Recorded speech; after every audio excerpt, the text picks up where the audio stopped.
컴퓨터가 정신을 가질 수 있는지 여부는 인간의 정신을 정량화할 수 있는지에 달려 있습니다.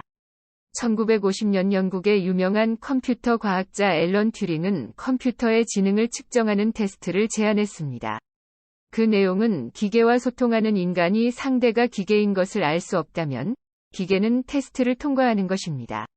예를 들면 한 사람이 문자를 통해 디지털 컴퓨터와 채팅하면서 대화 상대가 컴퓨터인지 인간인지 확인하려고 할 수 있습니다. 일부 컴퓨터는 실제로 테스트를 통과할 만큼 충분히 인간의 대화를 모방할 수 있습니다. 그러나 그러한 대화를 한다고 해서 컴퓨터가 인간과 같은 방식으로 생각하는 법을 배웠다고 할 수 있을까요? 강한 AI 지지자들은 인간적이고 지능적으로 행동하는 컴퓨터가 있다면 그것이 실제 인간의 지능을 가지고 있다는 증거가 된다고 주장합니다. 이 견해에 따르면 온도 조절기조차도 일종의 정신을 가지고 있습니다. 비록 매우 단순하지만 말입니다. 그러나 수리물리학자 펜노즈는 우리의 정신은 근본적으로 정량화, 즉 계산될 수 없다고 생각합니다. 그 주장의 깊이를 이해하려면 우주의 끝으로 갔다가 다시 되돌아와야 합니다. 그러나 먼저 계산 가능성이 실제로 의미하는 바를 살펴보겠습니다. 문제가 계산 가능하다는 것은 알고리즘을 이용한 계산 프로그램을 통해 해결될 수 있음을 의미합니다.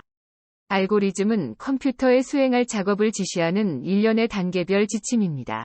선구적인 컴퓨터 과학자 앨런 튜링은 그러한 알고리즘을 실행하기 위한 가상 모델을 최초로 고안했습니다. 그는 0과 1이 새겨진 사각형이 있는 테이프를 훑고 가는 스캐너 같은 장치를 상상했습니다. 장치의 상태는 스캔될 때마다 변경됩니다. 그리고 이 장치는 테이프의 숫자를 변경할 수 있는 능력도 가지고 있습니다. 왼쪽 또는 오른쪽으로 이동, 숫자의 삭제나 변경 같은 조치는 사각형의 초기 숫자와 장치 상태에 따라 다릅니다. 튜링은 복잡한 알고리즘 문제도 이 기계로 해결할 수 있음을 보여주었습니다. 튜링 기계는 수학적 이상화이지만 계산 가능성에 대한 유용한 척도를 제공합니다. 튜링 기계가 실행할 수 있는 모든 작업은 알고리즘적이며 현대의 모든 컴퓨터는 본질적으로 튜링 기계입니다. 그러나 튜링조차도 알고리즘적으로 해결할 수 없는 문제가 있다는 것을 인지했습니다. 사실 일부 수학 연산 문제도 계산할 수 없는 것이 존재합니다. 수학은 단지 인간이 바쁘기 위해 만들어낸 숫자 게임일까요? 많은 철학자들과 심지어 일부 수학자들도 그렇게 생각합니다. 그러나 수리물리학자 펜노즈는 플라톤주의적 견해를 지지합니다. 플라톤주의자들은 수학이 현실에 확고하게 뿌리를 두고 있다고 믿습니다. 그들이 지지하는 주장 중 하나는 대부분의 수학적 아이디어가 발명보다는 발견에 더 가깝다는 것입니다. 실수는 은행 계좌의 잔고를 맞추거나 거리를 측정하거나 시간을 유지하기 위해 일상생활에서 사용하는 숫자이지만 더 복잡한 수학 연산은 실수계를 뛰어넘습니다. 어느 시점에서 수학자들은 음수의 제곱근을 추출하는 것이 유용할 것이라는 사실을 깨달았습니다. 이것은 실수의 정의에 어긋나는 것입니다. 그래서 그들은 허수 i를 만들었습니다. i는 -1위 제곱근입니다. 이 허수로부터 완전히 새로운 시스템인 복소수가 등장했습니다. 복소수는 a 플러스 i b 형식을 가지며 여기서 a와 b는 실수이고 i는 허수입니다. 복소수는 수학자 브누아 만델브로의 이름을 딴 만델브로 집합과 같은 중요하고 심지어 아름다운 발견으로 이어졌습니다. 만델브로 집합은 특별하게 정의된 일련의 수학적 함수가 경계를 이루는 복소수의 그룹입니다. 즉, 이 함수를 그래프에 적용하면 고정된 경계를 넘어가지 않습니다. 그러나 이 경계에 접근하면 함수의 모양이 무한히 정교해지면서 그 세부 모양이 재귀적, 즉 자기반복이라는 것이 드러납니다. 꽃을 확대했을 때 같은 모양의 작은 꽃으로 구성된 꽃을 상상해 보세요. 수학자들은 만델브로가 복소수를 발견할 때까지 복소수의 마법 같은 속성에 대해 전혀 모르고 있었습니다. 그러나 만델브로가 그 수의 집합을 발명한 것은 아닙니다. 이러한 속성은 이미 존재하고 있었으며 발견되기를 기다리고 있었을 뿐입니다. 이것이 바로 수학적 플라톤주의의 강력한 논거입니다. 수학이 현실에 뿌리를 두고 있다는 생각에 대한 또 다른 증거는 뛰어난 논리학자 쿠르트 괴델로부터 나옵니다. 1930년대에 괴델은 모든 논리체계가 그 체계의 규칙을 사용하여 증명하거나 반증할 수 없는 일부 진술에 의존한다는 것을 보여주었습니다. 이는 수학체계조차도 당연하게 받아들여야 하는 몇 가지 기본적인 가정에 의존한다는 것을 의미합니다.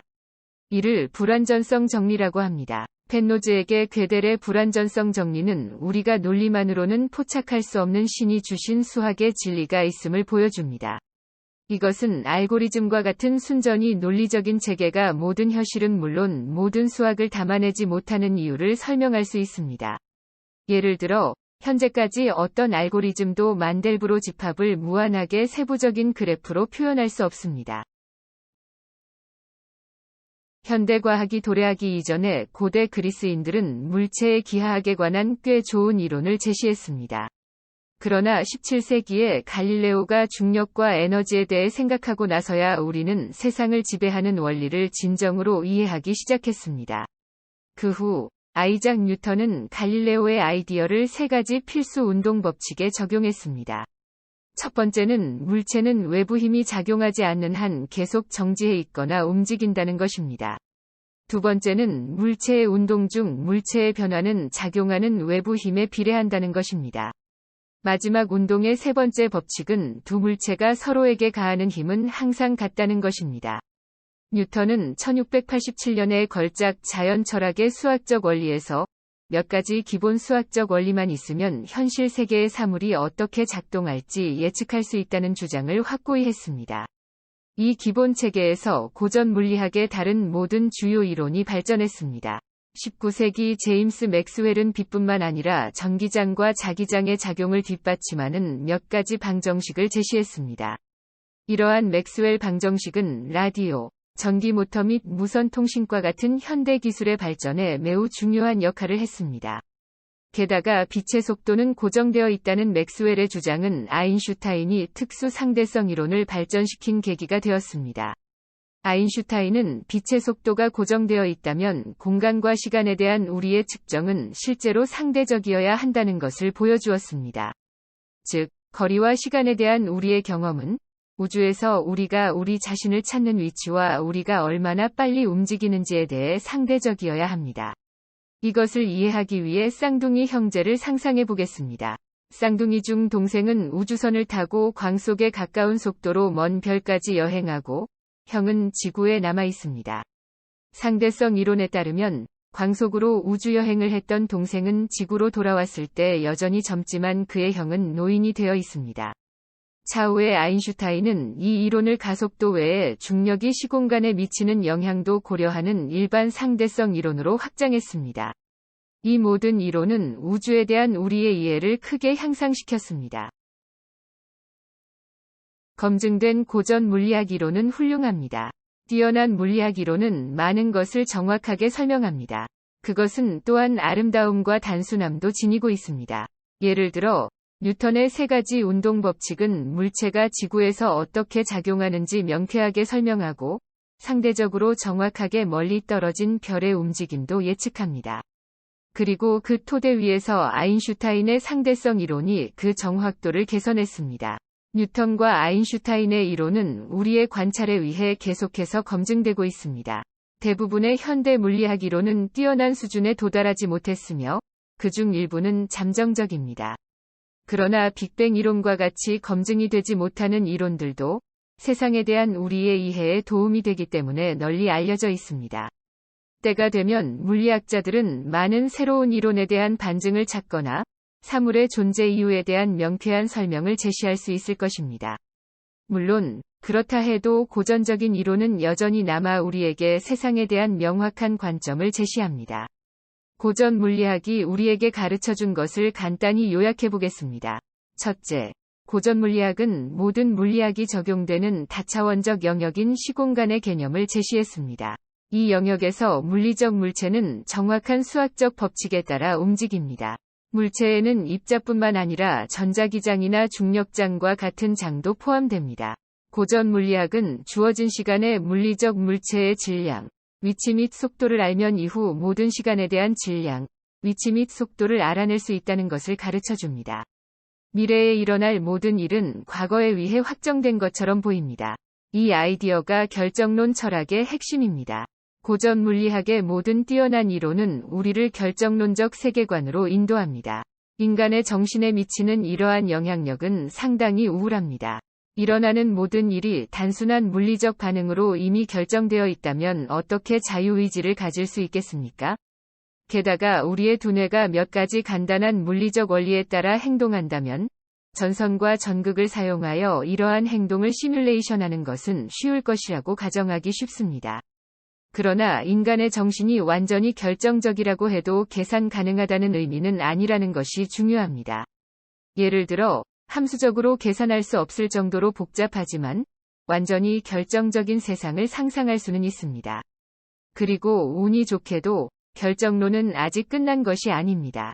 1920년대 이후로 물리학의 또 다른 영역이 우리의 고전적 세계관의 토대를 흔들고 있기 때문입니다. 한동안은 뉴턴의 운동 법칙과 같은 고전 물리학 이론이 우주 전체를 설명하는 힘이 있는 것으로 보였습니다. 그러나 물리학자들이 분자, 원자, 아원자 입자의 움직임을 관찰하기 시작하자 충격적인 사실이 드러났습니다. 이 작은 입자들은 전혀 고전적인 방식으로 움직이지 않았습니다. 예를 들어 양성자, 광자, 전자는 종종 완전히 반직관적인 방식으로 위치와 움직임을 변경합니다. 때로는 한순간에 두 곳에 존재하는 것처럼 보이기도 합니다. 이 무작위적인 움직임은 얼거나 끓는 것과 같은 물리적 과정뿐 아니라 물리적 재료의 특성의 기초가 됩니다. 이러한 발견이 이루어진 1925년경, 물리학자들은 우리 세계를 구성하는 입자의 특이한 움직임을 설명하기 위한 새로운 이론을 제시해야 했습니다. 그 새로운 이론이 양자 물리학입니다.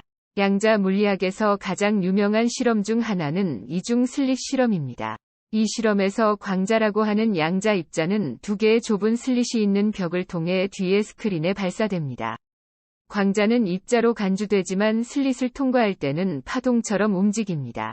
무작위로 방향을 바꿀 뿐만 아니라 일부 영역에서는 자체적으로 상쇄되고 다른 영역에서는 서로를 강화합니다. 이 때문에 특징적인 줄무늬 간섭 패턴으로 스크린에 충돌하게 됩니다. 이상한 점은 파동과 같은 동작이 여러 광자가 함께 작동하는 효과로 보이지 않는다는 것입니다. 즉, 개별 광자가 따로따로 파동처럼 행동하는 것처럼 보입니다.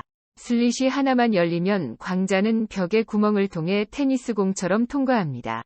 그러나 두 슬릿이 모두 열려 있을 때 광자는 두 슬릿을 모두 통과한 다음 간섭 패턴에 의해 표시된 것처럼 자체 간섭한다는 것입니다. 더 이상한 것은 과학자들이 경로를 더 자세히 관찰하려고 하자마자 광자가 갑자기 정상적으로 움직여 한쪽 슬릿이나 다른 슬릿, 둘 중 하나만 통과한다는 것입니다. 이중 슬릿 실험의 해석은 상당히 혼란스럽습니다. 양자 세계에서는 다른 대안이 동시에 공존하는 것처럼 보이며 입자는 한 번에 두 위치에 있을 수 있습니다. 게다가 우리의 측정 자체가 입자가 어떻게 행동하는지에 영향을 미치는 것 같습니다. 즉, 양자 역학은 불확실성, 비결정론, 그리고 미스테리의 특징을 갖습니다. 고전 물리학이 이끌었던 결정론은 미시적 수준에서는 유지되지 않는 것 같습니다. 양자 이론의 혼란스러움은 슈레딩거의 고양이의 역설로 잘 알려져 있습니다. 이것은 1935년 슈레딩거가 아인슈타인에게 제안한 사고 실험으로 우리의 목적을 위해 여기에서 약간 변형해 설명해 볼 것입니다. 외부 영향력이 통하지 않는 상자 안에 고양이가 있다고 상상해 보십시오. 상자 안에는 단일 양자 사건으로 촉발될 수 있는 장치가 있습니다. 예를 들면 광자가 광전지를 때리는 경우입니다. 이 장치가 작동되면 고양이를 죽이는 시아나물이 담긴 병을 부수게 됩니다. 그렇다면 고양이가 죽었는지 어떻게 알 수 있을까요? 양자 세계에서는 서로 다른 대안이 공존할 수 있으며 관찰할 때만 분명한 결과가 나타납니다. 즉, 상자가 열리지 않은 상태로 있는 한, 광자는 장치를 촉발하거나 또는 촉발하지 않은 상태의 두 가지 가능성으로 있습니다. 결과적으로 고양이는 죽은 동시에 살아있는 것입니다.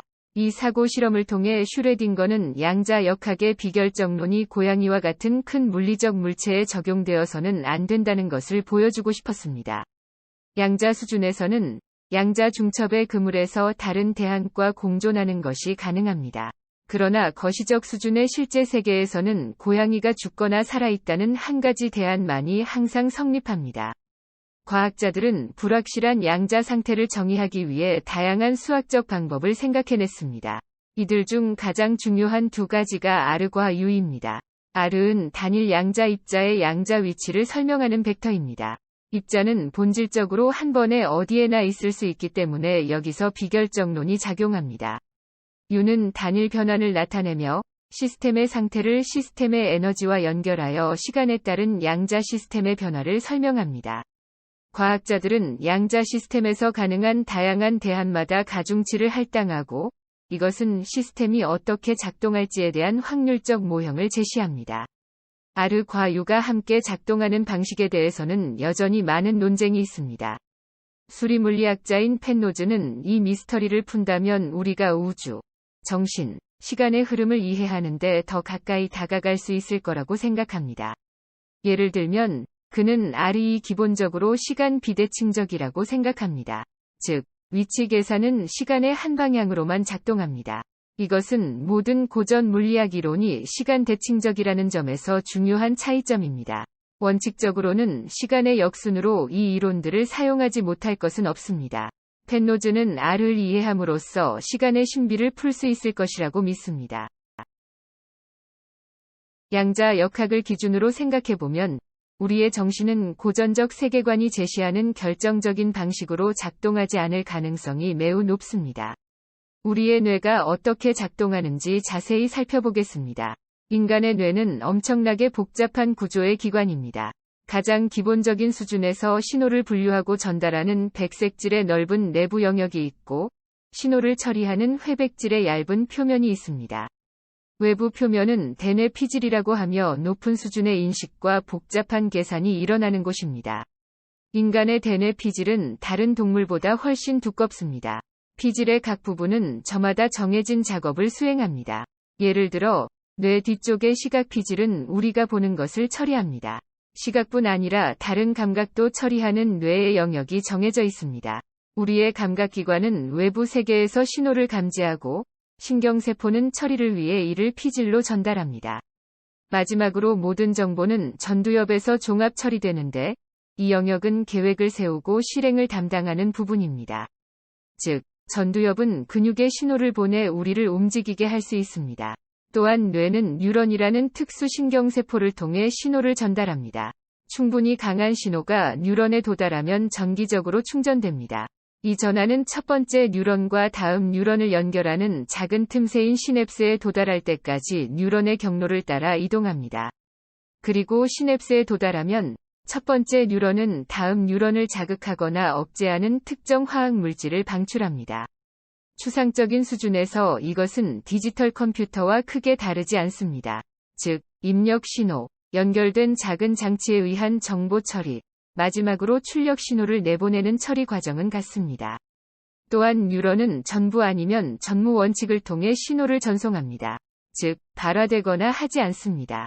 이것은 전선에 전기적 펄스가 있거나 없는 디지털 컴퓨터의 전극과 유사합니다. 따라서 원칙적으로는 뉴런으로 컴퓨터를 만드는 것이 가능합니다. 그러나 반대의 경우는 어떨까요? 전자회로로 뇌를 만들 수 있을까요? 여기에서 문제는 까다로워집니다. 뉴런은 수십만 개의 시냅스 연결을 가질 수 있으며 대부분의 전자회로보다 훨씬 더 무작위적이고 중복된 방식으로 연결됩니다. 그리고 이러한 시냅스 연결은 끊임없이 변화하는 것 같습니다. 이것이 우리 뇌의 가소성을 일으키는 것입니다. 우리의 뇌는 행동과 경험에 따라 몇 초 안에 변할 수 있습니다. 그리고 이렇게 불가사의하도록 무한히 변화하는 연결이 하나의 의식을 낳습니다. 우리는 이미 뇌의 구조와 기능에 대해 많이 알고 있습니다. 우리가 모르는 것은 이 모든 다양하고 복잡하며 병렬적인 과정이 어떻게 우리의 의식을 발생시키는지입니다. 여기에서 양자 물리학이 작용할 수 있습니다. 양자 효과가 직접적으로 관여하는 곳이 적어도 한 곳 있습니다. 바로 망막입니다. 적합한 조건에서 단일 광자가 망막에 닿으면 신경신호를 유발합니다. 그리고 우리가 그 신호를 인식하기 위해서는 약 7개의 광자가 필요합니다. 이렇게 신호를 인식한다는 것은 양자에 의해 촉발될 수 있는 신경세포가 누구나 최소 2억에는 있다는 것을 의미합니다. 이것이 우리 뇌의 다른 뉴런에도 해당되지 않을까요? 뇌가 실제로 단일 양자에 의해 촉발될 수 있는 뉴런으로 구성되어 있다면 그 작동 방식은 어떤 의미를 가질까요? 이는 강한 AI 지지자들이 믿고 싶어하는 것보다 훨씬 더 많은 비결정론, 불확실성, 미스터리가 우리의 뇌에는 작용하고 있다는 얘기가 됩니다. 즉, 인간보다 우월한 강한 AI는 요원하다는 말입니다. 우리 뇌의 많은 병렬 처리 활동은 양자 우주에 공존하는 평행 대안, 즉 입자의 양자 상태가 관찰될 때만 명확해지는 대안과 연결될 수 있습니다. 아마 이 관찰 행위가 우리가 의식이라고 인식하는 것일 수 있습니다. 의식적인 사고는 최소한 이전에 평행적으로 실행됐던 대안들의 해결 결과인 것입니다. 이것은 우리의 의식이 비알고리즘적 방식으로 발생하는 것처럼 보이게 합니다. 아마도 중요한 역할을 하는 양자 입자의 비결정론적 특성 때문일 것입니다. 이는 의식이 생각보다 깊은 불확실성과 미스터리 속에서 탄생한다는 것을 말합니다. 또한 이것은 수학자들이 알고리즘적으로 증명할 수 없는 생각에 대해서도 수학적 진리의 감각을 갖는 이유를 설명합니다. 많은 저명한 수학자들은 확실하다는 느낌을 주는 커다란 통찰이 순간적으로 자신에게 다가왔다고 말합니다. 수리물리학자 펜노즈는 그때가 그들 정신이 외부의 플라톤적 현실과 접촉하는 순간이라고 믿습니다. 펜노즈와 마찬가지로 많은 수학자들이 사고 과정을 비언어적인, 즉 시각적, 기하학적 또는 완전히 추상적인 방식으로 설명합니다. 양자 컴퓨터는 많은 프로세스를 병렬로 실행할 수 있지만 인간 의식이 나타내는 종류의 하나됨을 달성할 수 있다는 근거는 없습니다. 의식 지능은 우리의 생각, 감각 및 과거 경험을 통해 새롭고 예상치 못한 상황에서도 이미 정보에 근거한 판단을 내릴 수 있게 해줍니다. 이런 식으로 의식은 컴퓨터가 결코 달성할 수 없는 유형의 지능을 만들어냅니다.